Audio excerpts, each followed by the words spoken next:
tienen necesariamente que contar con las medidas de bioseguridad. Ya hemos visto que varias congresistas se contagiaron después del último pleno. 10:12 de la mañana había anunciado que estaría con nosotros el doctor Palacios, a quien le doy la bienvenida. Doctor Palacios, gracias por esperarnos. Hola Mauricio Fernandini, buenos días, te saludo cordialmente en nombre del Colegio Médico del Perú. Muchísimas gracias. Está ya con nosotros Omicron, que sabemos es una variante muy contagiosa. Se han activado las medidas de alerta en el mundo entero, como mandan los tiempos pandémicos, y quería sus impresiones sobre la reacción del Ejecutivo. Reducir el tiempo de la vacuna extra, ya no esperar 5 meses sino 3, un toque de queda que me parece empieza a las 11 de la noche, y reducir el aforo de las reuniones del 60% o del 80 al 60, no recuerdo nítidamente. 80 al 60. Sí, pero sus impresiones, doctor Palacios. Sí, exacto, Mauricio, para nosotros, fíjate, son 3 muy importantes que ahorita el gobierno, como Estado, como institución, tiene para enfrentar a esta nueva variante. Este primer eje es la vacunación. El segundo eje tiene que ver con los centros de oxigenación, de oxigenoterapia en todos los establecimientos del primer nivel. Y el tercer eje tiene que ver con la ampliación y el fortalecimiento del sistema de salud. En el tema de la vacunación, como bien lo has dicho, se ha reducido el tiempo de espera, porque como ya sabemos y sabíamos, y por eso como colegio médico, nosotros pedíamos la dosis de refuerzo desde abril y junio de este año. Sabemos que toda vacuna o la misma enfermedad, la vacuna más fácilmente, va perdiendo sus refuerzos, su efectividad con el tiempo. La vacuna va perdiendo efectividad con el tiempo, la misma inmunidad que te origina la enfermedad también. Y por lo tanto, ya tenemos en la historia de las demás vacunas que hay que poner refuerzo, incluso en el caso de la influenza cada año, eso ya se sabe. De tal manera que eso está en la línea correcta, disminuir el tiempo de espera para poder aplicar la dosis de refuerzo, y no nos debemos extrañar que haya una cuarta dosis, una quinta dosis, como hay con la influenza, cada año hay que aplicarse una, porque el virus cambia y la inmunidad disminuye. Por esas razones es correcto lo que se está planteando ahorita, de adelantar de 5 a 3 meses la dosis de refuerzo. En paralelo a estas medidas hay algo que está expuesto y es sumamente preocupante. La salud emocional de un país resquebrajada. Personas sufriendo ataque de pánico, con una depresión intensa y con esta zozobra que genera el confinamiento. Si una familia ha sido absolutamente cuidadosa y tiene las 3 dosis, los miembros de una familia en general, nadie sin excepción, ha dejado de lado la tercera dosis. Y se hacen un certificado para estar más seguros, un análisis, ¿no? y da negativo. ¿Por qué no se van a poder finalmente abrazar mínimo 1 minuto el 24? Allí no hay salud emocional también que cuidar. Estas restricciones generales para todos, me imagino que cada familia hará su reflexión para sentirse segura. Quiero abordar con usted, doctor Palacios, el tema de la salud emocional de un país después de tantos meses de dolor y sufrimiento. Estamos en duelo, hemos perdido 200.000 compatriotas y me parece que hay un escenario paralelo que tenemos que atender. Vuelvo con usted en instantes. Institutos del Perú. Si tu plan es transformar tu vida con becas BCP, lo puedes lograr. Retomamos la conversación con el doctor Palacios. Gracias por estar con nosotros, doctor. Encantado, Mauricio. Habíamos primero reflexionado sobre la importancia de recibir esta tercera dosis y con su ayuda repetimos que es fundamental contar con la tercera dosis, que en nuestro país me parece es Pfizer y AstraZeneca, ¿no? Sí, es correcto. La tercera dosis está siendo aplicada con Pfizer y AstraZeneca, incluyendo para aquellas personas que, como los médicos y personal de salud, recibimos en primera y segunda dosis la Sinopharm. Y nosotros justamente cuando pedíamos eso sabíamos que la vacunación heteróloga iba a potenciar mucho mejor la inmunidad para las personas. Y eso es lo que se está aplicando. Aunque lo hemos dicho con insistencia ayer a través de varios de nuestros programas, tenemos entendido que hay algunas personas que recién se suman a la conversación.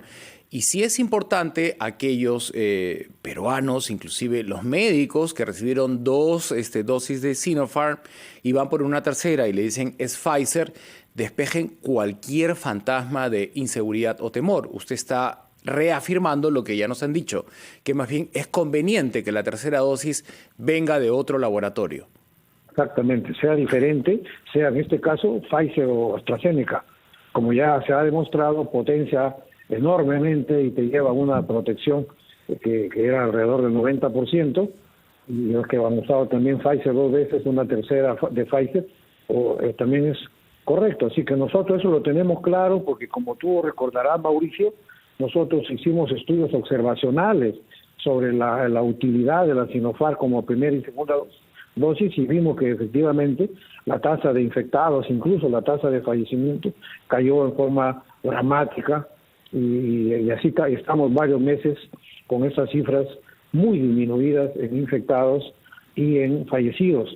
Y ahora con esta tercera dosis de refuerzo, que a pedido del Colegio Médico, nosotros insistíamos desde abril, logramos y está trayendo bastante aumento de la efectividad, no solo para el personal sanitario, sino para toda la población en general. Por lo tanto, yo insto a la población que se vacune, que se inocule, porque eso es una herramienta muy importante en la lucha contra las pandemias y contra las epidemias en general. Así que ese es el llamado como Colegio Médico, sin ningún sesgo de ningún tipo, que la población acuda a vacunarse. Vemos que lo está haciendo y ojalá que siga en esa línea. Habiendo adelantado a 3 meses de tiempo desde la segunda dosis a la tercera, ¿no? Muchas familias van a llegar todas vacunadas antes del 24. Y yo lo había llevado al terreno de la salud emocional, que es primordial y que tiene que ser cuidadosamente atendida. Si los miembros de una familia o del grupo que se va a reunir el 24 tienen todos 3 dosis, están en un lugar abierto, ¿no? Dispuestos a abrazarse el 24 porque además se han hecho una prueba y han dado negativo todos. ¿Por qué no hacerlo? ¿Por qué restringir eso? ¿Por qué cortarlo a las 11 de la noche? ¿No hay en ese abrazo algo de salud emocional que es tan necesario en estos tiempos? Sí, exacto, Mauricio. Nosotros también habíamos emitido unas opiniones hace algunos meses sobre la necesidad del autocuidado y la necesidad de que las orientaciones del MINSAM apunten a fortalecer el núcleo familiar, dándole al jefe de familia, padre o madre, que se encarguen de concientizar la necesidad de la vacunación a todo su núcleo familiar. Y han habido miles de familias que así lo han hecho, miles de familias que se encuentran dentro de su burbuja, no solamente con las 3 dosis, las 2 dosis más el refuerzo, sino además con cuidados dentro de la misma casa. Nosotros insistíamos que al llegar de la calle, seguir usando el cubrebocas o la mascarilla. Cambiando de mascarilla, seguir usando, porque no sabíamos quién podía venir de la calle, ser asintomático y traer el virus a la casa. 3, insistíamos en la necesidad de la ventilación natural de los ambientes de la casa, y sabemos nosotros que muchas familias, miles de familias en todo el Perú, así lo han hecho, así lo han venido haciendo, y de ahí nace el concepto de esa burbuja familiar responsable. Y sí es correcto que teniendo sus dosis y teniendo las buenas costumbres del autocuidado en el hogar, estas burbujas familiares pueden abrazarse y pueden repercutir en mejorar lo que tú mencionas, la salud emocional. Te recuerdo, mira cómo ha reaccionado la población en esta pandemia. En la primera etapa tuvimos miedo, terror, y todos acatamos la cuarentena. Estamos hablando de marzo, abril de 2020. El 18 de abril se levantó de facto la cuarentena por parte de la población. Salieron grupos que regresaban a sus pueblos y salieron a los informales a hacer la venta para poder seguir sobreviviendo. Luego del temor al virus, la población se comportó con el hartazgo. Hubo un hartazgo y comenzó el desacato a algunas medidas restrictivas. Y ahora en esta etapa estamos en el relajo. Esa es la posición de la población, el relajo, frente a todas las medidas que se mencionan. Y frente a esa situación, nosotros desde el colegio insistíamos en la responsabilidad de los grupos familiares. Y existe muchísimas familias que han cumplido con esa responsabilidad y no se le puede negar la posibilidad de que en estas fiestas mejoren, fortalezcan y superen lo que tanto hemos sufrido, como bien mencionas, que son las crisis de ansiedad, que después en muchas personas han pasado a crisis de depresión. Este es un buen momento para fortalecer esos momentos de debilidad emocional que están presentando las familias. Pero se basa en una conducta responsable que ha habido en miles de familias con el autocuidado, no solo de vacunas, sino también con las medidas de bioseguridad.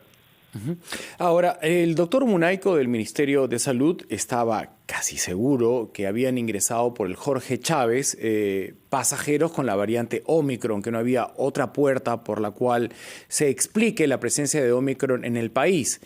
En estos días recibimos, obviamente, un flujo importante de pasajeros por las fiestas. ¿Se podían redoblar las medidas de seguridad en el Jorge Chávez para tener un celo excesivo y que esto no se convierta en algo masivo? Por ahora habían 12 casos identificados, pero no quisiéramos que estos se multipliquen como ha pasado en Europa y en la propia Sudáfrica, de donde es originaria la variante. Sí, es correcto. Nosotros también habíamos sostenido del colegio ahí 3 medidas. Uno, aumentar el control, no solo en el aeropuerto, sino también por vía terrestre. 2, la exigencia del carnet sanitario de estar con las vacunaciones completas. Y 3, de pedir la prueba PCR para todo viajero aéreo o terrestre que ingrese al Perú. Una prueba PCR con 48 horas de anticipación. Creo que tomando estas 3 previsiones se puede impedir que algunas personas abiertamente portadoras de la enfermedad puedan ingresar al Perú. Y tiene que ser la prueba PCR porque es la que te permite el diagnóstico de alguien que tiene la enfermedad pero que no tiene síntomas, de tal manera que ni él mismo puede hacer el autocuidado porque ni él mismo sabe que es portador de la enfermedad. Y la única forma de poderlo descubrir es mediante la prueba molecular. De tal manera que con esas 3 medidas, aumentar la vigilancia. 2, pedir carnet sanitario, y 3, pedir la prueba PCR con 48 horas de antigüedad, podemos contribuir a que no ingresen más casos. Muchísimas gracias, doctor Palacios. Hasta una próxima oportunidad. Nos tenemos que ir de inmediato a Arequipa. Hay una emergencia, un accidente. Pablo Rojas tiene los detalles. Buenos días, Pablo, directo en directo.